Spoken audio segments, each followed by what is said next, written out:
Okay, today this is Dr. Lanchberry. He's going to be talking about hormones, stress hormones, or Yeah, adrenal fatigue, stress. Yes, that's what we're going to talk about. So it's going to be primarily talking about adrenal fatigue, and so how adrenal fatigue, can contribute to almost every illness, it seems, and it's gotten to be much more of a problem the last several years. But especially since COVID, we've seen really a big increase in symptoms of adrenal fatigue, which can be caused by all kinds of things. But so today I'm talking here with my staff, and I want to explain some of these things to them. Some they probably already know, but we'll probably get into a few new things today. So, what is where are the adrenal glands located? Can anybody tell me? Yeah. How big are they? Depending if you want them to stress levels or not. Yeah, about the size of the end of your thumb is about how big they are. So they're pretty small, like marble size. But they're actually powerhouse organs in the body, and they produce a lot of hormones. And one of the main hormones they produce is adrenaline, but they also produce cortisol, and they can also produce sex hormones, and they also produce hormones that are involved in regulating blood pressure and kidney function. And so they have a lot of duties. So one of the things that I see, one of the main complaints that I see in my practice every day, and we all see everywhere, and we all experience it, is fatigue. And so fatigue can be caused by a lot of things. Of course, we generally feel fatigue in our brains. I mean, that's where we're told that we're tired, right? But, our bodies get fatigued too. Our legs get fatigued, our arms, or whatever. But it's largely in the brain experiences. So a lot of these hormones that we have that are produced by our adrenals do affect our brain function, and they're inversely affected by our brain function. So like one of the big ones that actually isn't produced in the adrenals, but does really affect fatigue, is serotonin. But serotonin is a hormone that actually helps us feel good and helps us feel more relaxed and less anxious. And when that gets low, one of the things that can happen is we get very anxious, and that additionally causes adrenal problems. Okay, so when we have anxiety, we generally release a lot of what we call adrenal corticotropic hormone, which is ACTH, which can stimulate the adrenals to produce cortisol, and when they get overstimulated, then the adrenals get wore out. And so anxiety can be something that leads to adrenal fatigue, and it kind of exaggerates. It kind of works on itself too. So, um, so one of the things that we look at when we look at adrenal fatigue, if we start with the adrenals and we look at, like, okay, what are all the things that can affect it? What are other organs in the body that are involved with the adrenals? Two of the big organs that are involved are the thyroid and the pancreas. Okay, and the pancreas produces insulin, and insulin actually interacts with cortisol a lot. Okay, so cortisol leads to an elevation in blood sugar. So anytime your cortisol goes up, your blood sugar goes up. And anytime your blood sugar goes up, insulin goes up.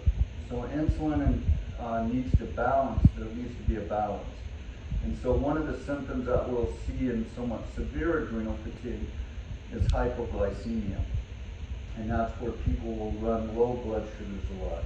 And they'll think that they will feel like they need to eat, or that they get shaky, they get to where they can even pass out more easily than other people because of the adrenal fatigue is so severe. And one of the reasons that happens is because the blood sugar gets so low, okay? because cortisol, like we said, increases blood sugar.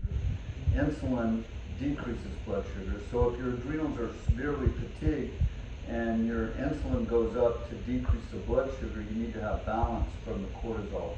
And if you don't, you'll go into a hypoglycemia.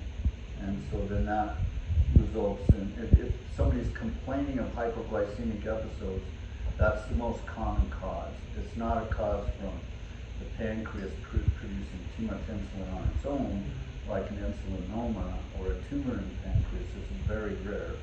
So most of the time it's because the patient has significant adrenal fatigue. And diabetics tend to have more severe problems with their blood sugar running low when their adrenals are really fatigued. So by supporting the adrenals in diabetics, we can help with management of blood sugar. So the other things that really affected are the other hormones, okay? So one of the things that happens when women go through menopause is that they start losing their hormones, right? So basically the ovaries start shutting down and not producing the hormones, which would be primarily estrogen, progesterone, and testosterone. And so what will happen is that if a woman starts going through menopause and they already have weak adrenals, if their adrenals are already fatigued, they'll get much worse and they'll have a more severe symptoms of menopause. And so all the symptoms that can happen of low cortisol, adrenal fatigue will start getting a lot worse. They may have hypoglycemic episodes. They may, they'll have more headaches. They can also have lower levels of serotonin. And the lower levels of serotonin, one of the main things that you see is inability to control emotions. So you will see sometimes anger and stuff like that.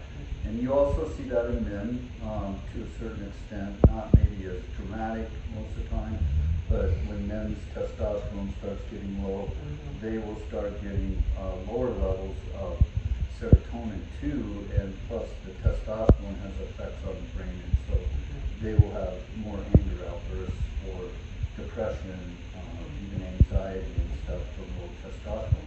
And the women also have, get low testosterone, which leads to some of the same symptoms, in addition to the low estrogen, because estrogen has a really significant effect on the brain serotonin.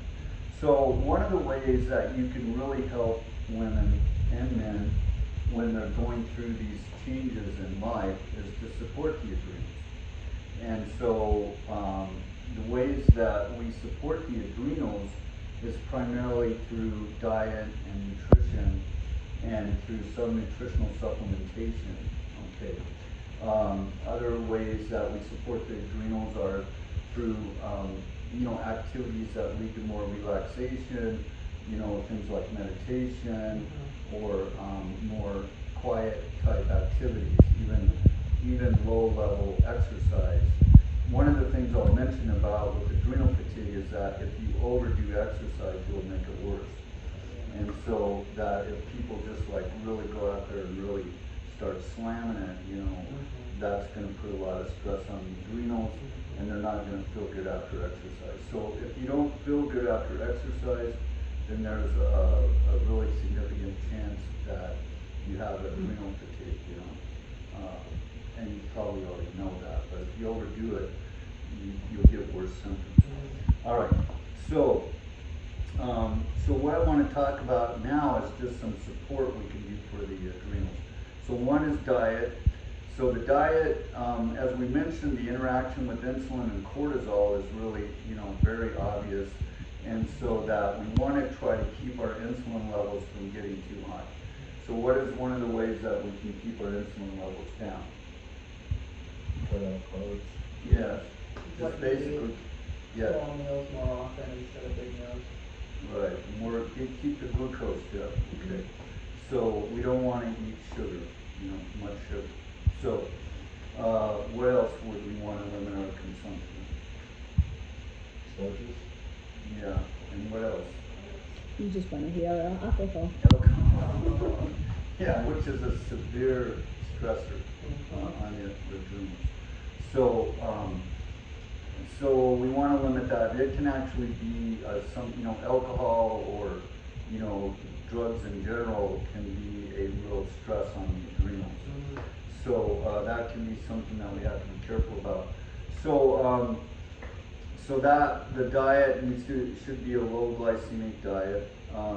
Exercise is okay. Limit, but not too much. Limit toxins.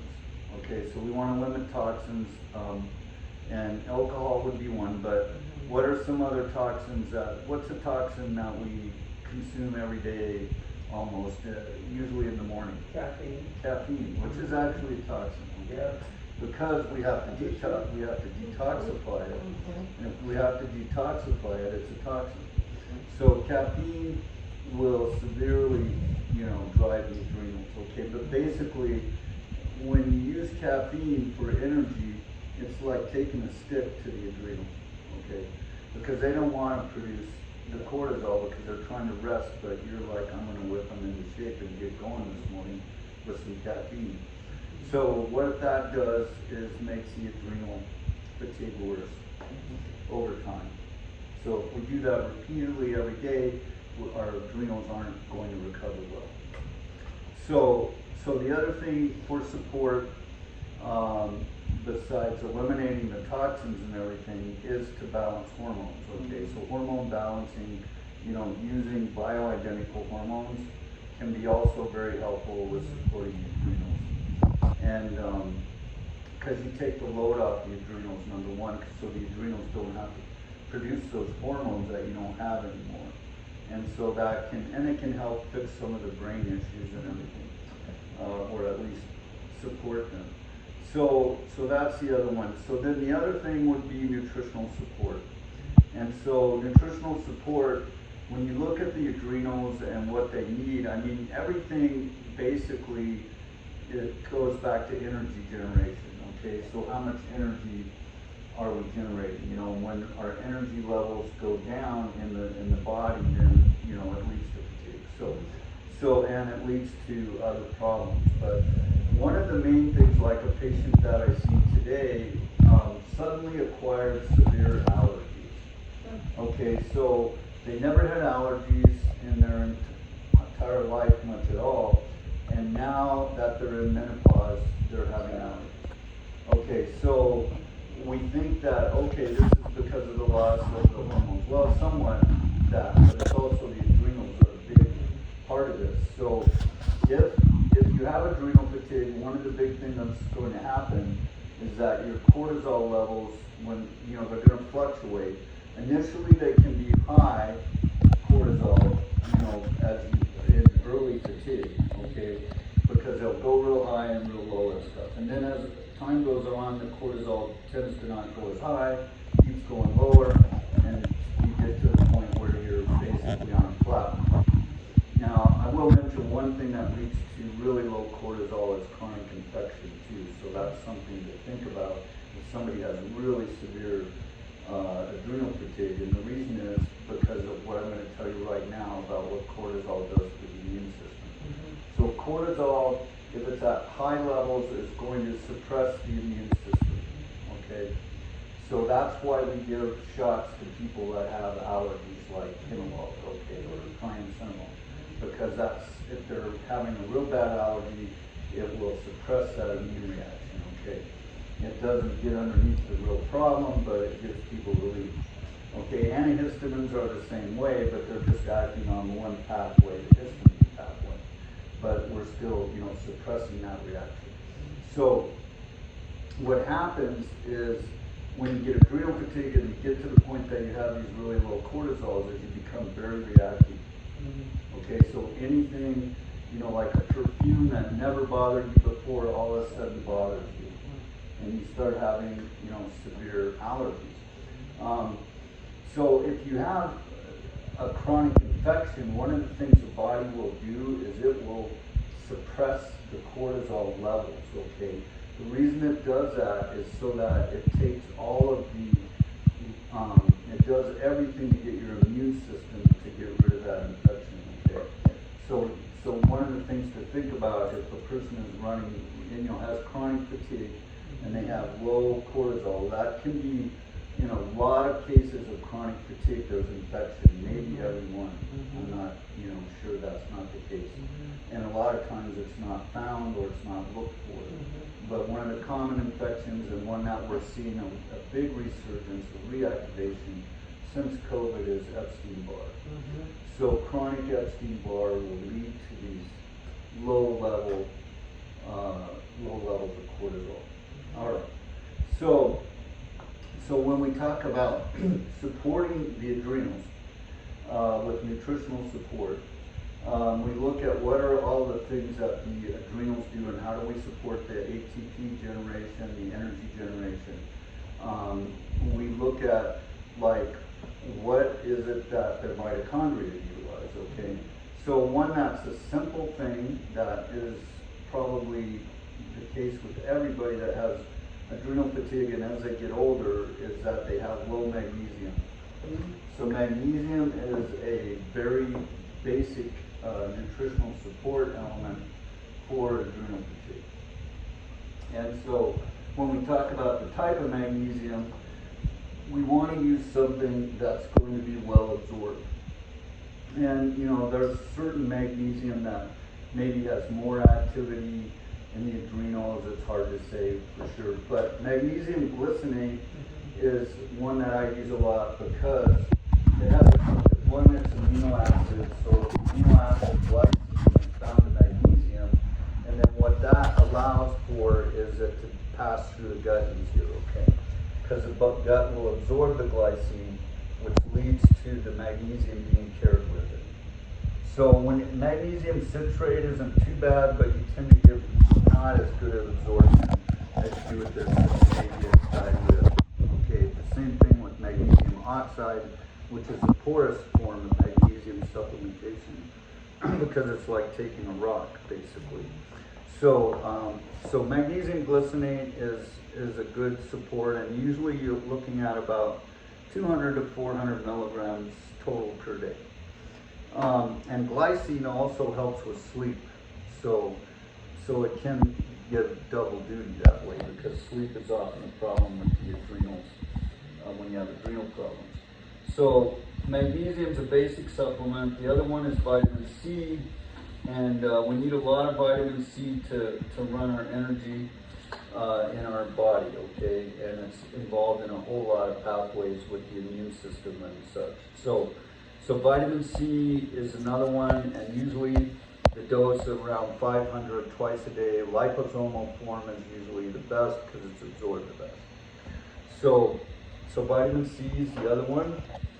And then the next one that you need is a lot of B vitamins, okay? One of the main B vitamins that's involved in the adrenals is B5, or pantothenic acid. So using that one for sure is important. But also, B12, folate, those are important in the pathways in the mitochondria and the adrenals. So I usually use something like this, which is super adrenal formula that has a bunch of the vitamins in it at good levels. And it has all the B vitamins that you generally need for the adrenals. And it has a few other things that keep it helpful. Even this one even has chromium in it because a lot of problems with that, what we talked about, the insulin cortisol problem, chromium helps insulin work better so that you don't get as high a levels as insulin with chromium. So there's an addition of several things in here that can help, and all of the, vitamin A, vitamin C, E, thiamine, all these are important. So, Adrenal formula? super adrenal formula, right. So I like this one because it's combined, and it's been used a long time. And there's a doctor that wrote a book that I usually recommend to people, and I would recommend any of you to read this. It's called Adrenal Fatigue, the 21st Century Stress Syndrome. Adrenal Fatigue, the 21st Century Stress Syndrome. It's gotten to be an old book now because it was written at about the turn of the 21st century, and so it's probably about 20 years old, but it's still very applicable. And so that book actually has a lot of information on, good information on adrenal fatigue and on supplementation. And you can also take a test in that book, which will give you a score, and that can give you some guidance, like are you in mild, moderate, or severe adrenal fatigue. The other way to find out, to help you, is to measure your cortisol levels, but the best way to do that is about 4 times during the day so that you get a curve. All right. So then the next supplementation that I like to use is glandulars, okay? And I don't think, yeah, here it is. So the glandulars that I like to use usually come from porcine. You can use beef or porcine. But the glandulars really provide a lot of DNA that you, and amino acids and stuff that you can't get otherwise. And they're in concentrated form that the adrenals can use to actually build on. So I don't always use the adrenal glandulars. It depends on the stage of adrenal fatigue. Mostly this is at least moderate or severe. And if a person has high cortisol levels, like in that mild form initially, you don't really need this because it can drive cortisol higher. But it can help you build the adrenals back to make more cortisol. That and DHEA, which is also supportive to the adrenals. But this will actually help you make more DHEA. All right. And so the other thing that we use are what we call adaptogens. So adaptogens are herbs usually that live in harsh environments. And these herbs that are in harsh environments, like rhodiola, which originally was used by the Russians a lot because it grew in very harsh environments, and so they thought it would be good to take to help their athletes and stuff. So their athletes actually were taking rhodiola to help with their performance. And so what adaptogens do is they help you adapt to stress, okay? So any kind of stress, physical, emotional, adaptogens can be helpful. So some adaptogens work better for some people than others, depending on what the problem is. But one of the adaptogens I like a lot that is ashwagandha.